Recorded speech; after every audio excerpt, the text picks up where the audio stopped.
অনেক ফালতু রিলস থেকে তো সময় নষ্ট করলে কাজের রিলসটা দেখে নাও। ছোট্ট একটা গ্রামার টিক্স, করতে পারলে হিরো, না পারলে জিরো। সুপারলেটিভ টু পজিটিভ কি করে হয়? বেশিরভাগ স্টুডেন্টেরই নাম শুনলে ভয়।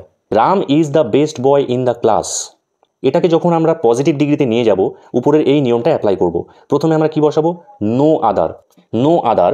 এবার আমরা অবজেক্টটাকে নিয়ে এসে বসাবো। অবজেক্ট এখানে কোনটা? Boy in the class. এই পুরো অংশটাকে আমরা অবজেক্ট হিসেবে এর সামনে নিয়ে আসবো।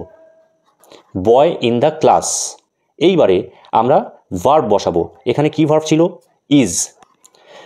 দা সুপারলেটিভ ডিগ্রি ক্লুয়ার্ড, সুতরাং এখানে আর এর কোনো প্রয়োজন পড়ছে না, দাটাকে তুলে দেব। এইবারে আমরা দুটো অ্যাজ এর মাঝখানে অ্যাডজেক্টিভের পজিটিভ ফর্ম বসাবো। বেস্ট এর পজিটিভ ফর্ম হলো গুড। As, good, as. এইবারে লাস্ট শেষে আমরা সাবজেক্ট বসাবো। সাবজেক্ট ছিল রাম, তাহলে এখানে বসবে Ram. Ram is one of the best boys in the class.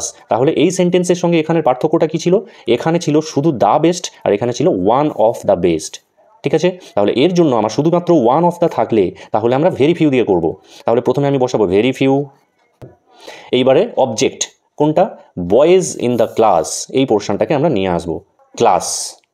এইবারে আমরা প্লুরাল ভার্ব বসাবো। এখানেই সবাই ভুল করে থাকে। প্লুরাল ভার্ব অর্থাৎ এখানে ইজ আছে, ইজ কিন্তু আমরা বসাবো না, কারণ দেখো এখন সাবজেক্ট প্লুরাল হয়ে গেছে, সুতরাং আমাকে এখানে আর বসাতে হবে, আর। এরপরে আমরা দুটো অ্যাজের মাঝখানে অ্যাডজেক্টিভের পজিটিভ ফর্ম বসাবো।